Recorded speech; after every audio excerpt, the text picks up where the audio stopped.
Gloire à Dieu ce matin.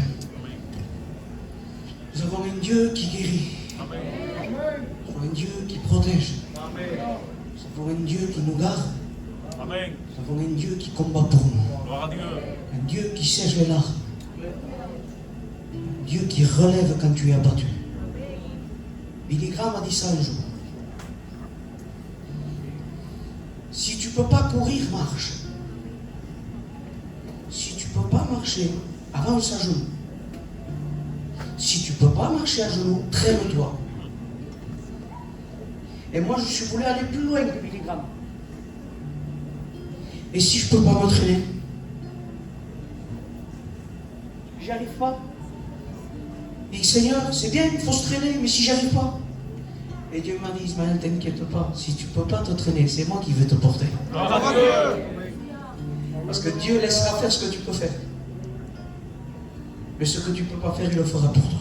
Amen. Reina Bonquet disait cette parole. Il dit, Dieu te sortira du puits, mais jamais d'une chaise à bascule. Que de la chaise, tu peux te lever, mais du puits, il faut que lui vienne t'en sortir. J'ai un thème dans mon cœur pour cette mission. Pendant 10 jours, je me suis placé devant Dieu depuis que j'ai su. Et le mot qui résonnait dans mon cœur, c'est celui-là. Dis-leur qu'il faut qu'ils soient prêts. Gloire à Dieu. Je l'ai prêché hier pour la jeunesse. Je vais le prêcher ce matin pour toi. Gloire à Dieu. Il faut être prêt. Amen. C'est pour bientôt. Gloire à Dieu. Alors on va faire lecture ensemble. Amos 4,12.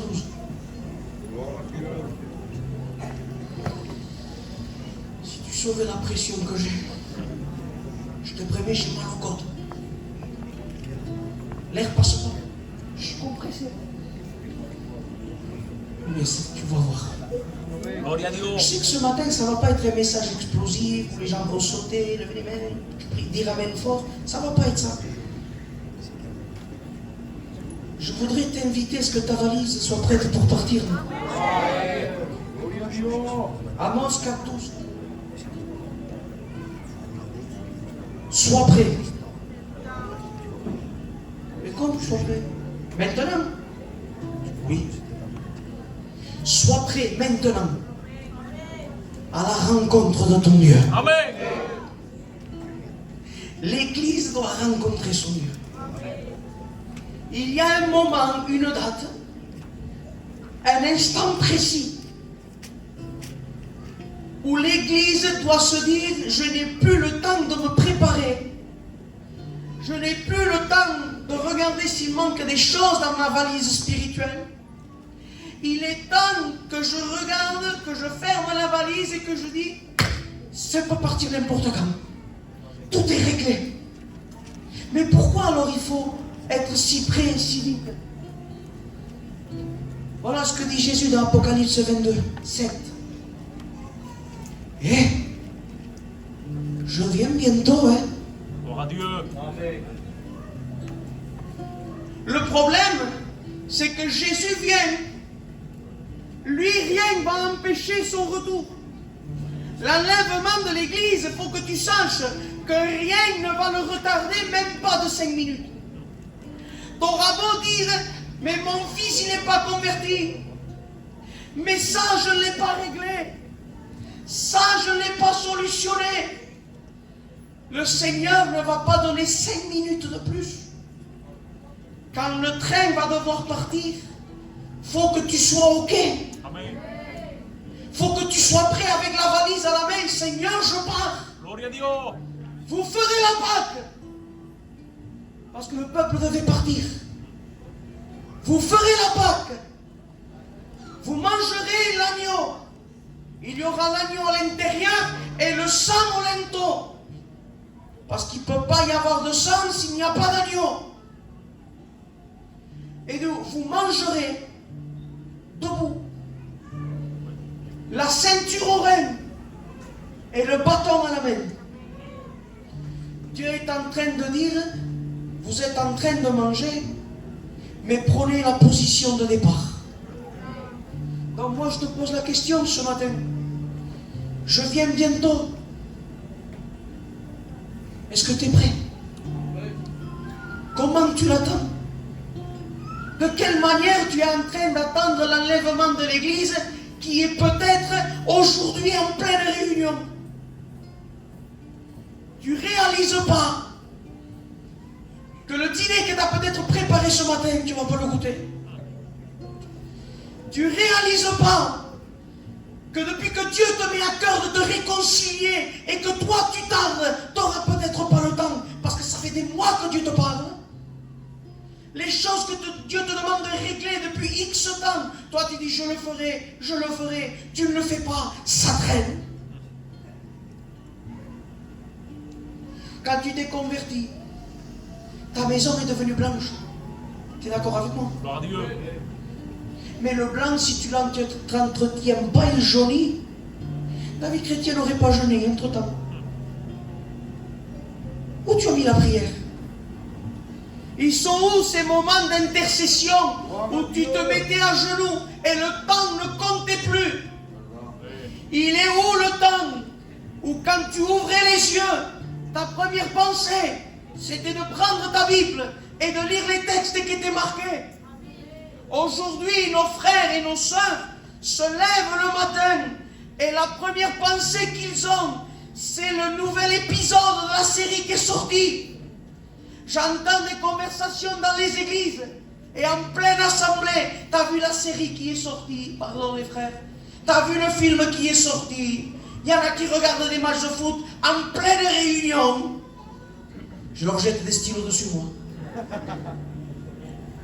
Qu'est-ce que tu fais?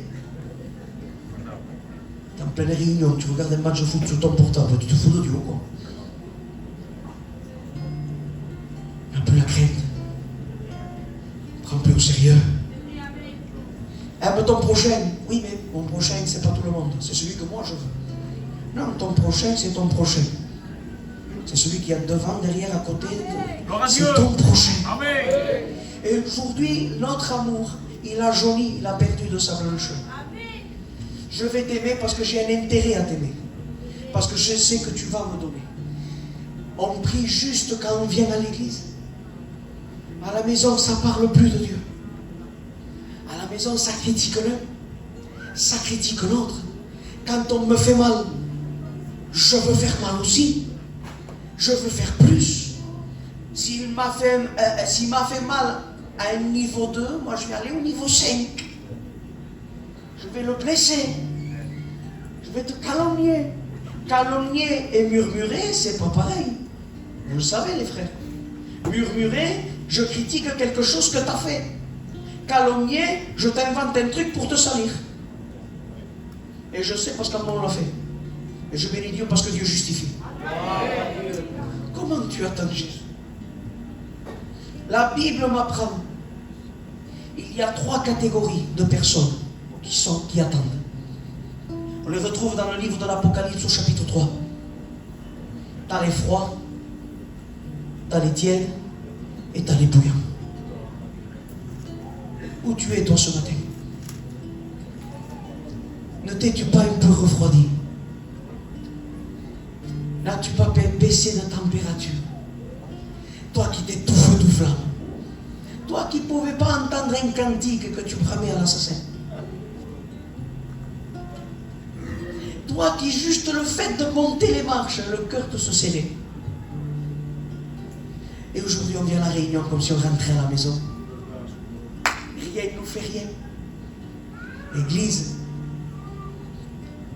il faut laisser le feu qui vient nous réchauffer. Il faut que la température remonte. Parce que regarde ce qui se passe. Ces 3 catégories de personnes, on les retrouve dans le livre de l'Exode. Quand tu prends Exode au chapitre 32, les frères, je peux parler plus vite ce matin parce que la voix ne suit pas. Heureusement que l'onction ne dépend pas d'une intonation de voix. Parce que sinon je m'assois, je laisse pousser cochon. Parce que de la voix, il y en a pour vendre. Ce matin, ça dépend de ta décision après le message. Ce matin, ça dépend. Pas que je vais sauter. On parle espagnol, catalan ou anglais. Ça dépend de ce que tu vas décider. Parce que, wow, je vais te dire quelque chose. Tu sais que ta décision est plus puissante que les démons. Le possédé de Gadara était possédé de 5 à 6 000 démons. Mais quand il a décidé de s'approcher de Jésus, même les 6 000 démons n'ont pas pu l'empêcher. Ta décision ce matin est plus forte que tous les démons que tu puisses rencontrer. Alors quand je vais terminer, il faut que tu prennes une décision. Alors on se retrouve devant une belle montagne. Je regardais celle-là et j'ai pensé au mont Sinaï. C'est bien plus grand le mont Sinaï, sûrement. Je crois qu'elle fait 5 km de haut, je crois. Et là, qu'est-ce qui se passe? On voit un peuple qui est sorti de 430 ans d'esclavage. Nous, on a fait 3 mois de confinement, on n'en pouvait plus. 430 ans. T'imagines un père de famille aller avec ses fils faire les pyramides le matin, et c'était possible qu'un ne revienne pas. Le père venait courbé à cause des coups de fouet. Les mères, peut-être, n'avaient même pas la force de cuisiner. Ils avaient mal aux mains, force de faire le ciment, les briques et tout ça. 430 ans, 4 siècles. C'est pas 4 mois. Et là, le libérateur arrive. Gloire à Dieu. Il sort du désert avec un bâton dans la main. Il combattait l'Égypte. Ça représente la Russie ou les États-Unis aujourd'hui. Et toi, tu vas sans un couteau. Il dit non, moi j'y mets le bois. Parce que pour libérer, il faut le bois. Moïse libère le peuple avec un bois, un bâton. Jésus nous a libérés avec quoi, les frères? Gloire à Dieu. Il a fallu un bois. Alléluia. Il a fallu la croix. Amen. Si nous sommes là ce matin, c'est parce qu'elle a été élevée. Alléluia. Et parce que le sang, son sang, a coulé. Alléluia. Et là, ils sortent. T'imagines, 430 ans, ils sortent et ils ont dépouillé l'Égypte. La Bible dit comme ça, ils ont dépouillé l'Égypte. Ils n'ont même pas laissé un lacet là-bas. Ils ont pris de l'or, de l'argent, ils ont pris des vêtements, ils ont tout pris. Ils n'ont rien laissé, même pas un lacet. C'est pour ça qu'au diable, tu ne dois même pas lui laisser un lacet de toi. Parce qu'avec ce lacet, il va t'étrangler. Daga, il va dire quelque chose. Ne lui donnez pas, même pas une ongle à Satan. Rien. Tout pour lui. Amen. Tout pour Dieu. Amen. Ils sortent et Myriam, qui aussi veut dire et Marie aussi, Myriam chante un cantique, elle ne le sait même pas, elle prophétise Jésus. Eh oui, il y a une libération, il y a une prophétie au Christ. Et elle chante avec des tambourins. Et là, ils arrivent au mont Sinaï. Et là, Moïse dit un mot qui doit nous interpeller. Il dit, je monte et je reviens. Qu'est-ce qu'il a dit, Jésus? Je pars vous préparer une place pour que là où je suis, vous aussi, vous soyez avec moi. Amen. Il te veut avec lui. Il ne veut pas que tu sois loin. Il te veut avec lui. Moïse monte tout seul. Et il est en haut dans la présence de Dieu. Mais il tarde. Eux croyaient qu'il va monter et dans une heure il vient. Parce qu'il y en a qui le croyaient ça, qu'on a des révélations à la va-vite. J'entre dans la présence de Dieu, je sors, ça y est, une révélation. Non, il y a des fois où les genoux, il faut qu'ils craquent un peu. Amen. Gloire à Dieu. Ça craque un peu. On est devenus des champions derrière les estrades, mais pour entrer dans la chambre se mettre à genoux, il n'y a plus personne. Moi, j'arrive à faire... Cette mission, on a compté à peu près, on aura fait 700 km, nous, aller-retour à peu près. Dis-moi de me mettre 2 heures à genoux, je vais te dire, je ne vais pas y arriver.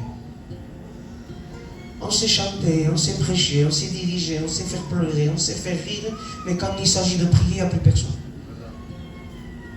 Alors que la Bible m'apprend que la plus grande des victoires, elle est entre Tu sais c'est quoi la distance de ta victoire?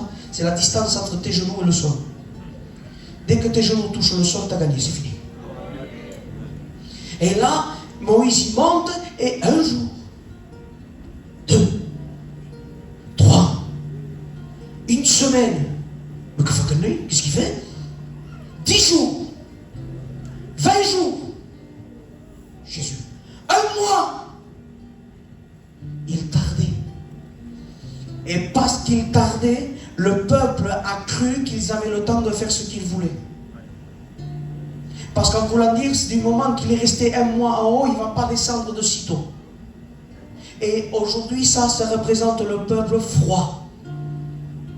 Le peuple qui attend Jésus en vivant dans le péché.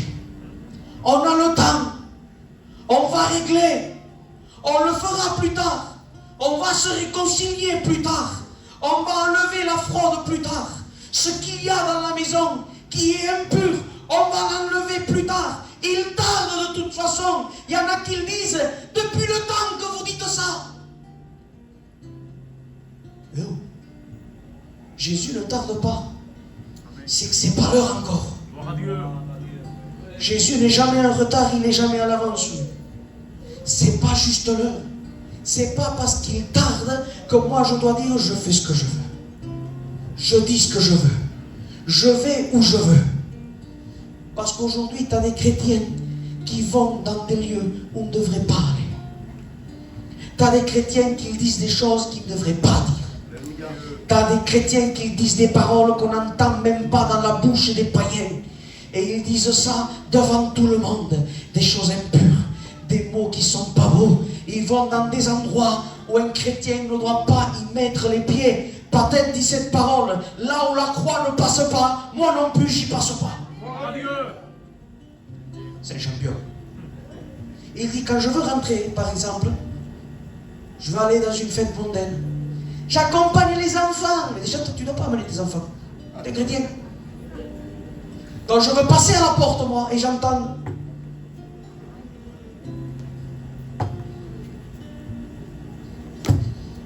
La croix ne passe pas. Et si la croix ne passe pas, toi, il ne faut pas que tu passes non plus. Parce qu'un chrétien ne peut pas aller n'importe où. T'as vu, toi, une brebis se traîner dans la boue? Oui, les porcs, oui, c'est leur élément. Une brebis, elle ne traîne pas dans la boue. Une brebis, elle ne supporte pas d'être sale. Une brebis, j'ai entendu, quand elle est sale, elle fait comme une dépression. Et toi, quand tu es sale, pourquoi tu te sens bien? Pourquoi quand tu pêches, ça ne te tourmente plus? Avant, juste parce que tu croyais que tu avais fait quelque chose de mal fait, tu te sentais mal. Parce que tu pensais peut-être que j'ai fait quelque chose, je ne sais pas. Maintenant on pêche, on mange, on mange, on va. Et eux, qu'est-ce qu'ils ont fait? Ils se sont construits une idole. Parce que l'église froide, c'est l'église idolâtre. Et les idoles, il y en avait deux catégories. Tu avais les grandes statues sur les places que tout le monde voyait, et tu avais les petites de maison. Parce qu'il y en a qui ont des idoles aux yeux de tout le monde, mais il y en a qui ont des idoles cachées dans la maison. Il y en a qui cachent des idoles dans leur maison. Cachent des choses. Le péché est caché. Le péché est caché aux yeux des frères. Il est caché aux yeux des sœurs. Caché aux yeux du pasteur. Le problème, c'est que Dieu voit tout. Amen. Il dit, enlevez les idoles que vous avez chez vous. Gloire à Dieu. Parce que moi, je les vois. Quelles idoles tu as fait rentrer chez toi? Tu sais que ça ne va pas. Tu sais que c'est contre Dieu. Qu'est-ce que tu attends? Balaye tout ça. Je ne peux pas. Oui, tu peux. Parce que quand Dieu met le doigt sur un problème, il te donne la capacité de t'en sortir. Amen. Parce que Dieu ne demandera jamais que tu fasses quelque chose que tu ne peux pas faire. Et je vais te dire quelque chose, même si tu n'as pas la force, lui, il te la donnera. Amen. C'est pour ça que tu es capable de pardonner ton ennemi. C'est pour ça que tu es capable d'aimer celui qui te déteste. C'est pour ça que tu es capable de faire du bien à celui qui te fait du mal. Parce que quand toi tu peux pas, lui il te donne la force et tu le fais. Alors il faut ce matin que tu réalises que s'il y a des idoles cachées dans ta maison, s'il y a de la fraude, du vol, du mensonge dans ta maison, il est temps de t'en débarrasser. Je te dis quelque chose, une église froide qui attend Jésus dans le péché, elle attend l'enfer.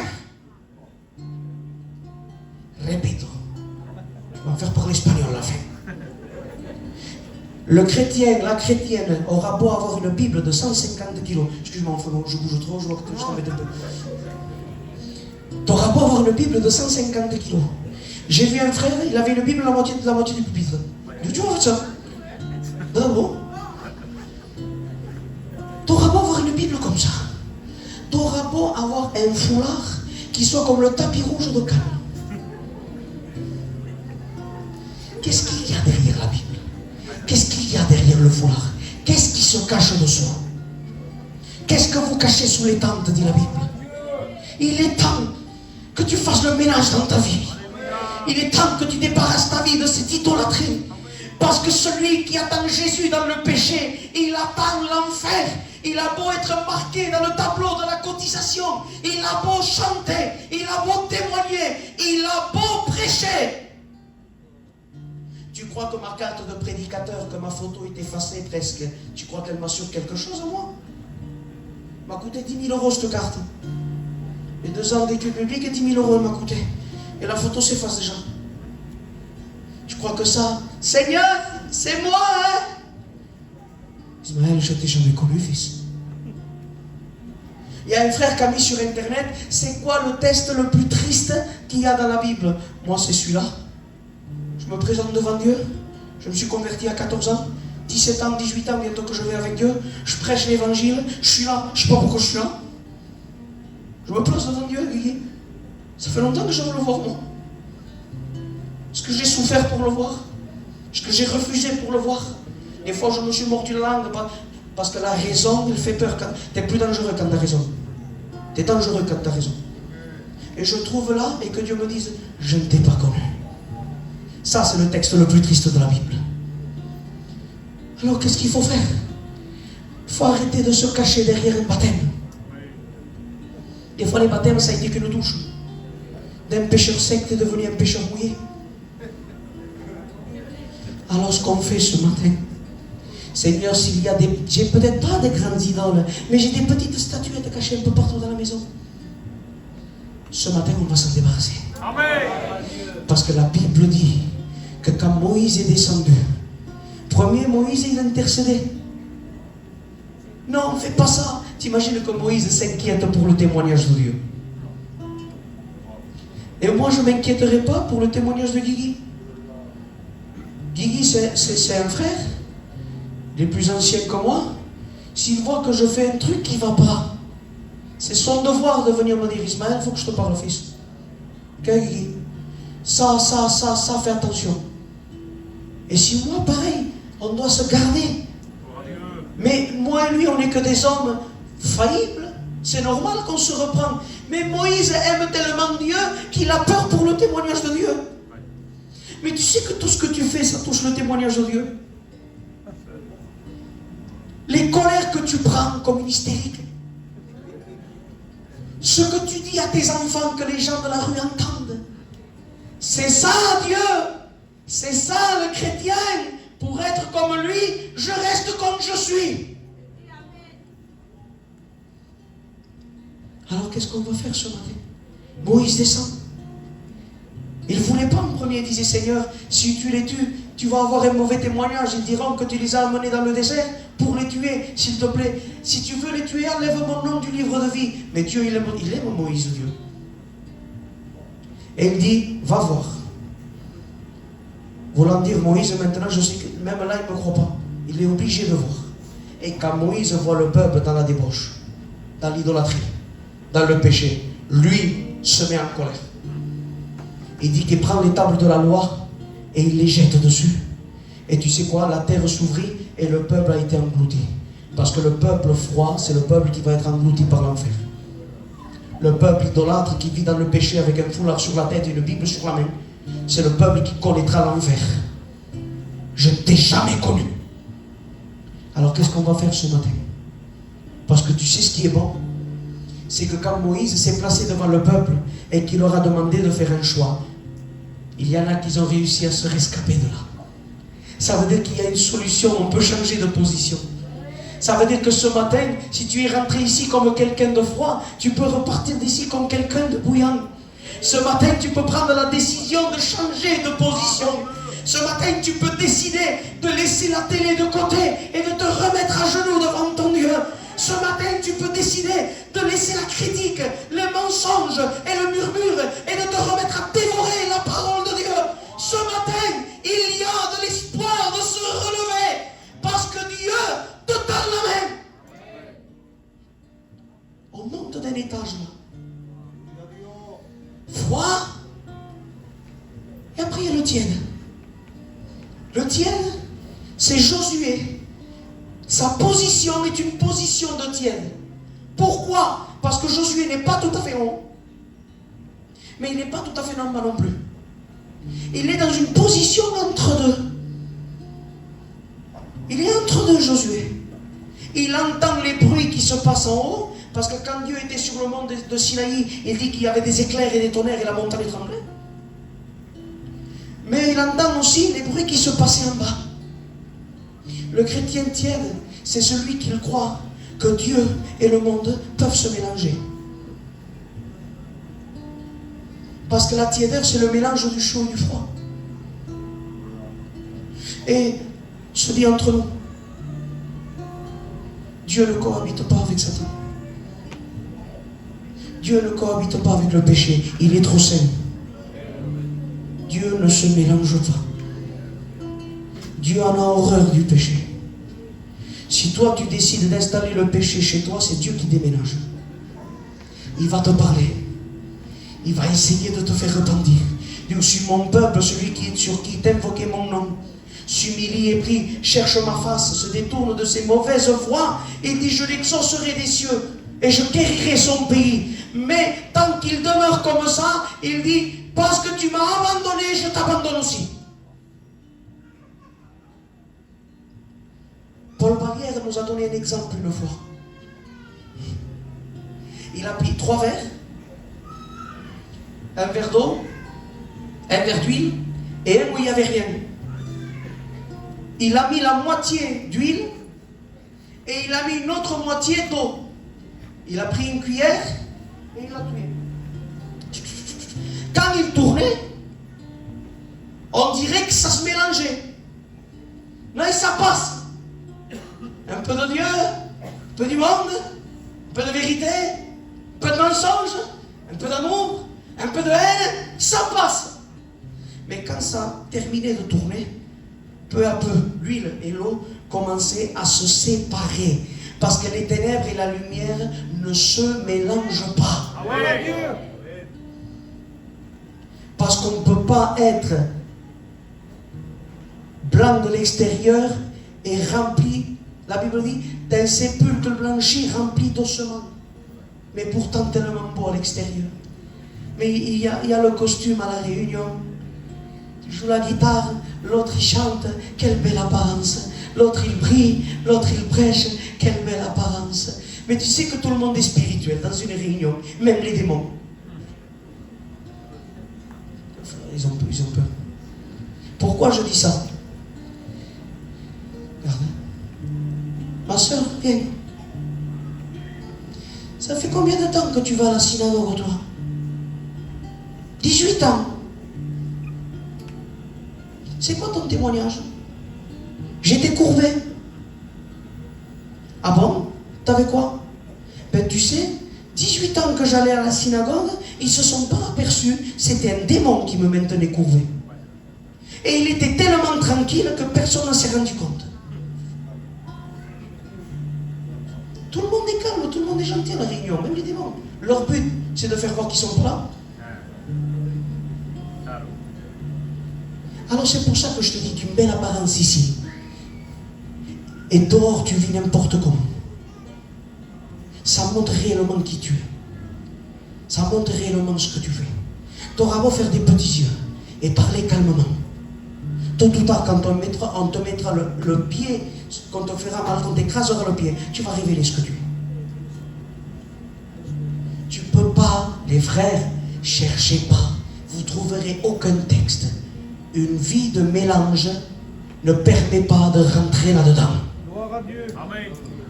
Un moitié sauvé, c'est un perdu total. Et lui, Josué, il était un peu comme cet homme-là, Itichus, qui se voit pourri, qu'il est beau, lui. Il y a une mission avec l'apôtre Paul. Tu comprends bien que ce n'est pas une mission avec moi, c'est l'apôtre Paul qui prêchait. Et Paul, il prêche 1 heure, 2 heures, 3 heures, 2 jours, je ne sais pas combien il prêche. Et lui, il dit qu'il était assis sur le rebord d'une fenêtre. Il était entre deux. Il écoutait Paul prêcher, mais il entendait aussi ce qu'il y avait à l'extérieur. C'est-à-dire qu'il entendait les cantiques, mais les chants du monde, il les entendait aussi, il les voulait.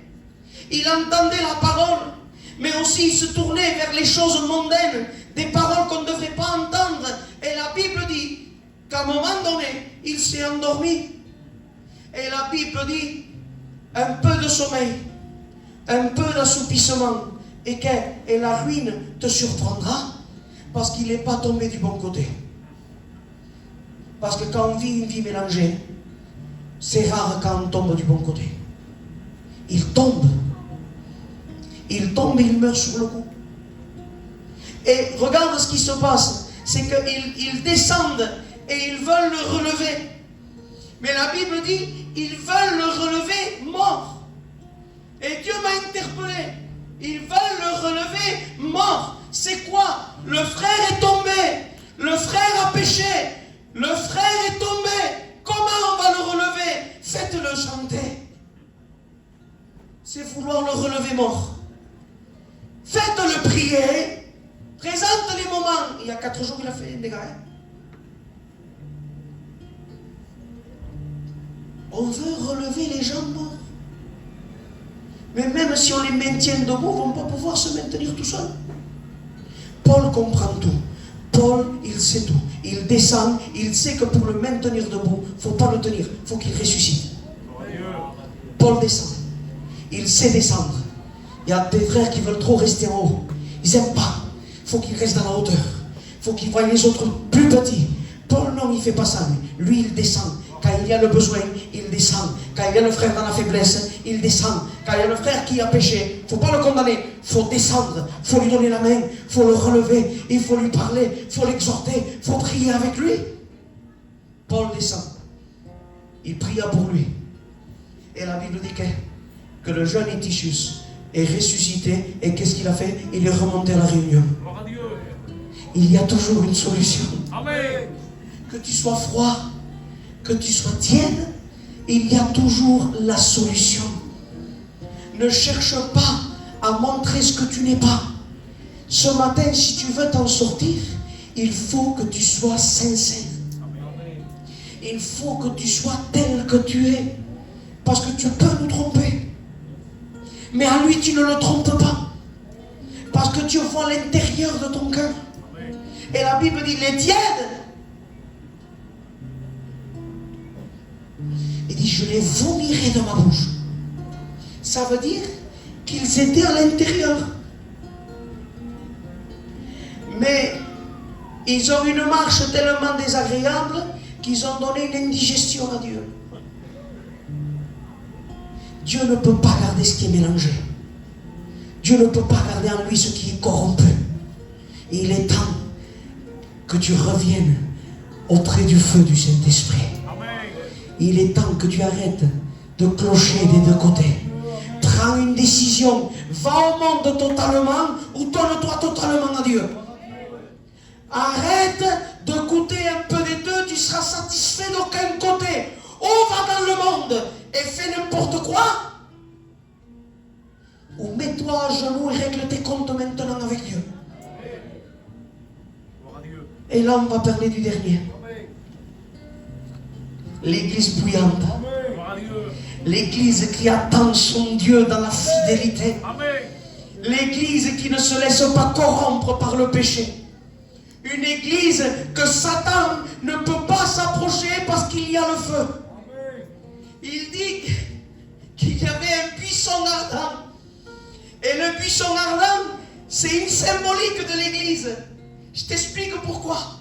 Parce que dans le désert, c'était fréquent qu'un buisson prenait feu. Et quand il prenait feu, les animaux qu'il y avait cachés, comme les serpents et les scorpions, sentant le feu, étaient obligés de partir. Parce qu'une église enflammée arrive à mettre dehors les démons de son église. Parce qu'une chrétienne enflammée arrive à mettre dehors tout ce qui est contre la gloire de Dieu. Non simplement ils sortent, mais ils ne rentrent plus. Parce que ce buisson-là, il s'éteint plus, celui-là. Les autres, ils s'éteignaient à un moment donné. Mais celui qui avait au haut du mont Sinaï, il ne s'éteint plus. Tu veux que les démons dégagent? Amen. Sois un buisson ardent. Sois bouillant. Amen. Sois rempli de feu. Que ta vie soit une Pentecôte. Que les lames de feu, les flammes de feu puissent venir remplir ta vie. Quand les démons te voient, il faut qu'il faut du feu. Ceux qui sont allés déjà chasser des démons savent de quoi je parle. Regarde ce qu'il faut. Je peux pas. Regarde-moi. Je peux pas. Parce que il y a un feu. Les démons voient si un chrétien est enflammé. Et quand il est enflammé, c'est qu'il ne peut pas toucher. Quand il touche, c'est le seul feu qui brûle le diable. Il faut que tu sois un chrétien enflammé. Parce que un chrétien enflammé, il éclaire. Amen. Dieu ne marche pas à l'électricité, lui il marche au feu. Il faut que tu sois un chrétien bouillant. Il faut que tu sois un chrétien rempli de l'Esprit de Dieu. Que même si tu ne prêches pas, quand tu dis un mot, tu bénis. Même si tu ne parles pas, quand on te voit passer, les gens sont bénis. Même si tu ne passes pas, juste qu'on t'entende de prier, tu bénis. Le peu que tu fais, tu achètes ton pain, tu bénis. Parce que le feu brûle tout ce qui touche. Alléluia. Regarde le feu de Dieu. Le feu de Dieu brûle la pierre. Le feu de Dieu consume l'eau. Si tu es un chrétien brûlant, tout ce que tu toucheras va prendre feu. Amen. Même si tu es une petite flamme de rien du tout. J'ai remarqué là en venant sur le chemin, ils mettent un panneau. C'est pas un briquet qu'ils mettent. C'est une allumette. Ils sont en train de te dire, fais attention à l'allumette que tu peux jeter. Tu peux brûler tout ça. Sois une allumette pour ta maison. Ne te demande pas d'être un flambeau. Sois une allumette et déclenche un réveil dans ta maison. Pour plus petit que tu sois, même si on ne te voit pas, même si tu es peut-être un anonyme dans l'église, je te promets quelque chose, que même la plus petite flamme se voit dans les ténèbres. Je te promets quelque chose, que si tu es enflammé de Dieu, ta maison va prendre feu. Alléluia. Aïe. Gloria a Dieu. Moïse est en haut. Il est tout en haut. Il entend plus ce qu'il y a en bas. Ils sont où les critiques? Il ne les entend pas. Et il est où celui qui vient murmurer, qui dit matin, midi et soir? Je ne l'entends plus. Je te promets au nom de Jésus, fais-le pour moi. Si quelqu'un te vient et qui veut critiquer, et tu le vois, on le sait quand quelqu'un vient pour te bénir ou pour te porter du poids. Quand tu vois que quelqu'un te vient et que tu vois qu'il veut commencer à critiquer, dis-lui de ma part. Ismaël, il a dit que mes oreilles, c'est pas de la poubelle. Alors tes ordures, tu les gardes pour toi. Tes oreilles sont faites pour écouter la parole de Dieu. Tes oreilles sont faites pour pratiquer la parole de Dieu. Sois un chrétien bouillant. Moïse, où tu es? Ismaël, j'entends plus ce qu'il y a en bas. Tous ces idoles-là, tu vois Ismaël, ce veau en or, ça ne me dit rien. J'ai été baigné dans ça. Je suis né comme ça. Parce que Moïse, pour les Hébreux, il était bouche-non. C'était un gitan avec les paillots. Un peu Moïse pour eux. Donc il y avait un accent, quand il voulait parler espagnol, tu avais un accent, tu sentais que c'était pas ça. Parce que c'est ça ce que ça veut dire embarrasser de la langue. Il n'était pas bête Moïse. Ça veut dire que Moïse parlait hébreu mais avec un accent égyptien, alors il avait du mal à s'exprimer hébreu. dit par un juif d'Israël. Donc, je pense que c'est sûr. Donc, il était là. Il était baigné dans l'idolâtrie. Il savait comment ça marchait. Mais là, il a rencontré quelque chose de plus fort. Là, Moïse est face au feu de Dieu. Qu'est-ce qu'il y a devant toi, Moïse? Devant moi, il y a une buisson ardente. Parce que le feu, c'est symbole du Saint-Esprit. Qu'est-ce qu'il y a devant toi, Moïse? Devant moi, il y a l'ange de l'Éternel qui représente Jésus. Qu'est-ce qu'il y a devant toi, Moïse? Devant moi, il y a la voix de Dieu. Alors où tu es, Moïse? Eux, ils attendent dans le péché. Mais moi, j'attends dans la présence de Dieu. Parce que je ne veux pas me laisser corrompre par un mensonge, par un gain sordide. Dieu m'a donné un vêtement blanc et je veux le maintenir blanc. Amen.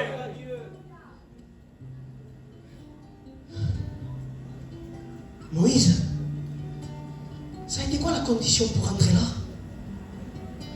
Aucune. Dieu m'a demandé qu'une seule chose. Il m'a dit, ôte tes sandales de tes pieds. Ça va changer quoi? Va pardonner l'autre, il vient. Bon, non. T'as volé les brebis de l'autre, alors va lui rendre, il vient. Non, ôte tes sandales de tes pieds. Tu sais pourquoi? Parce que les Égyptiens avaient pour coutume de mettre le nom de leur ennemi sous la semelle des sandales. C'est pas le cas, c'est mon frangin, je sais que je l'aime beaucoup. Si j'avais un compte avec lui, alors je marquais ton nom en dessous des chaussures, ça voulait dire j'écrase ton nom. T'en as dans les églises comme ça. Ils ne marquent pas le nom, mais le nom il est marqué dans leur cœur. Et il dit celui-là je vais l'écraser, celui-là il veut. T'en as comme ça. Et Moïse s'approchait dans la présence de Dieu avec sur ses semelles peut-être les noms de ses ennemis. Et Dieu lui dit, si tu veux rentrer là, quitte à échouer. Tu ne rentres pas chez moi avec tes ennemis sous le pied. Tu rentres dans la présence de Dieu, si, pardonne. Amen. Tu rentres dans la présence de Dieu, oui, mets-toi en règle. Parce que la terre que tu foules, c'est une terre sainte. Amen. Et moi j'ai dit, Seigneur, ce qui empêchait le pied de Moïse de toucher la sainteté, c'était une semelle de sandales. Il en faut peu. Le péché le plus petit, que toi tu considères petit, est péché aux yeux de Dieu. Et le péché met une séparation. Alors ne laisse pas la semelle de la jalousie, la semelle de l'orgueil, la semelle de la colère, tout ce que tu veux, te séparer de la terre sainte. Et moi je te dis, je termine avec ça. L'église qui est prête, en hébreu, prêt, ça veut dire fondé. Fondé, ça te fait penser quoi? La maison bâtie sur le roc. L'église qui partira au son de la trompette. Ouf. Les Espagnols le disent bien ce texte. A voz de mando. À la voix de l'archange. Au son de la trompette de Dieu. Ceux qui auront bâti leur vie sous le roc partiront. Ce sont ceux qui sont fondés sur le roc qui partiront. Ceux qui seront fondés sur le sable s'écrouleront. Je ne sais pas pour toi. Moi, je veux faire partir de l'église qui part. Amen. Je veux que quand Dieu me voit, il voit une flamme de feu. Il dit, celui-là, il faut que je le ramène avec moi. Il prendra les siens, les frères. Il prendra les siens. Et voilà ce que dit la Bible. Apocalypse 2:10. Chapitre 2, verset 10. C'est le texte, mon texte de chevet depuis que je me suis converti en 2005. Ça m'a suivi toute ma conversion. Apocalypse 2:10. Il dit, sois fidèle jusqu'à la mort. Il n'y a pas de temps mort. Il n'y a pas de mi-temps. Il n'y a pas de pause à ta fidélité. Sois fidèle jusqu'à la mort. Jusqu'à la fin. Jusqu'à ce qu'il vienne ou que tes yeux se ferment. Sois fidèle jusqu'à la mort. Et dis, tu recevras la couronne de la vie. Tu pourras dire comme avait dit l'apôtre Paul, j'ai terminé ma course. J'ai fini ma carrière. Désormais, la couronne de vie, elle m'est réservée. Les frères, il faut rester fidèle jusqu'à la fin. Et il manque peu. Bientôt, ce sera terminé. péché, plus de tentation, plus de maladie, plus de deuil, plus d'infirmité, plus de combat. La Bible dit que nous rentrerons dans le royaume des cieux. La Bible dit qu'il essuiera toute larme de nos yeux. Gloire à Dieu. Le ciel attend les hommes fidèles. Il dit, parce que tu as été fidèle à... Il ne met pas beaucoup de choses. Il dit, parce que tu as été fidèle à peu de choses. Parce qu'il sait qu'on ne peut pas beaucoup. Alors peu de choses. Et il rentre, bon fidèle serviteur, dans la joie de ton maître. Eh bien mon frère, ma soeur, toi qui demeures fidèle à Dieu, ça c'est pour toi. Tu pleures pas pour rien. Tu souffres pas pour rien. Le ciel est pour toi. Et voilà ce que dit la Bible, je termine. Je remercie Guigui pour l'invitation. Merci les frères, j'ai été béni, béni, béni. Juste béni de voir les frères. Je vais plus, moi quand j'accompagne quelqu'un, j'y vais plus pour chanter, ou s'il me fait prêcher, ou s'il me laisse la place pour dire deux mots. Je m'en fous complètement. Quand je me déplace aujourd'hui, c'est parce que je veux voir mes frères. Parce que quand un frère me bénit, je ne lâche plus. C'est tellement rare aujourd'hui des frères qui bénissent. Ils disent rien, ils sont juste là, ils te bénissent. Ça devient tellement rare. Attachez-vous aux hommes de Dieu, les frères.